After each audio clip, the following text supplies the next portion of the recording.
This is like hood philosophy 101. I look good today.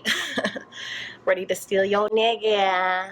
No, just kidding. That's a very negative thing to say. I would never do that. This video is about self-love. This is really important to me because it took me a long time to learn the concept of loving myself.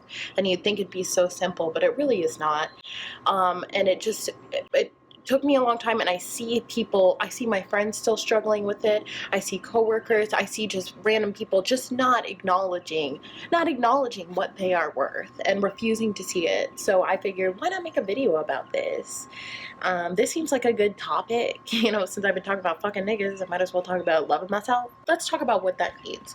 Loving yourself means accepting who you are and what you are and being okay with it. You can want to change something about yourself and still love yourself. Loving yourself means not hating every aspect of what you have to offer, just not living up to your potential because you feel like you can't do it, because you feel like you're not worth it, because you feel like you don't deserve it. Cut that shit now. Let's talk about what it takes to love yourself.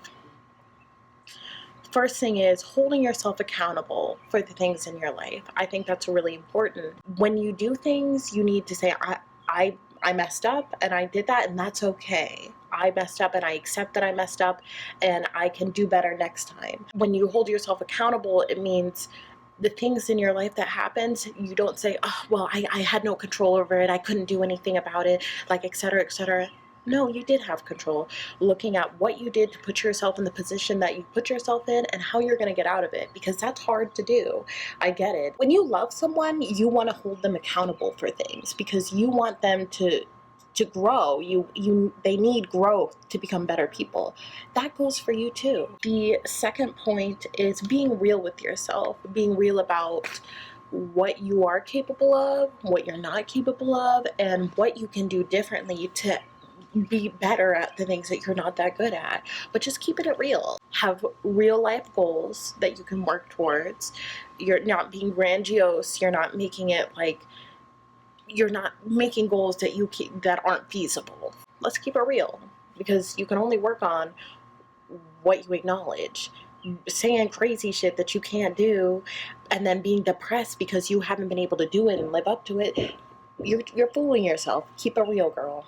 Holding others accountable, huge thing. And you begin to realize what you're worth, when you begin to realize that your time is worth something, that what you say is like, you have value, that you have something to contribute, you stop allowing people to take advantage of you. You stop allowing people to talk to you however they want. You stop allowing people to treat you however they want, do whatever they want with your time, come in and out of your life.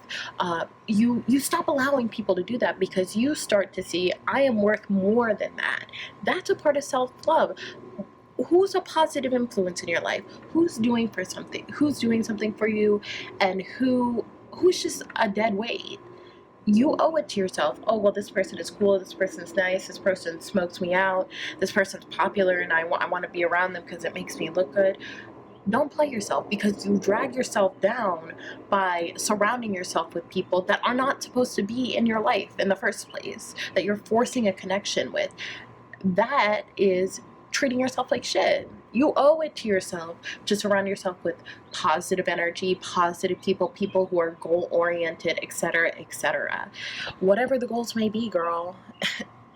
If it's popping that pussy in the strip club to make some money, then that's the goal. The goal is money. But at the end of the day, keep those people around you that have the same goal. I want to make money at the strip club, or if your goal is finishing college, then that's your goal. Make sure you have people around you that also want to finish college, finish something long term that requires a certain work ethic. Those are the people that you need in your life. One that I have a huge problem with still, huge problem, comparing your progress to others. is the worst thing that you could possibly do, because you can't compare. This is going to sound so boot ass, and I'm sure you've all heard it and etc., but here we go. You can't compare your page 1 to someone's page 11. And I do this all the time when I go on Instagram, or when I go on Facebook, or when I go on Twitter. Everyone's more beautiful than me, better skin than me, better body than me, finishing this and that and that. And it's just like, dang, like, why I gotta wake up busted? Like, every day. And I just started to realize, okay, so what are some positive things about yourself that you like, Gwen? What are some things that you know that you have that other people don't? Well, okay, so what are you doing in your life to hone those skills, to set yourself apart? And what are you doing to appreciate what you already have? And I wasn't really doing that much. I mean, I really wasn't. I wasn't pushing myself to do anything more than I had to. I just wasn't doing what I needed to do, except moping around, sitting in my room watching anime. That's not gonna work, girl. So as I've learned to love myself, I've learned to just stop comparing myself. I'm not going to measure my progress against someone else's. So I actually think I hit the whole list. I will make another video about self-love and relationships, but this is just, and I keep in mind I'm just 22, so I'm still learning this with you. These are things that I've gained along the way. I don't think those things will change. I think they're pretty solid, but I will definitely have more to add, and I'll update as I need to. La, la, la, la, la. This is my style.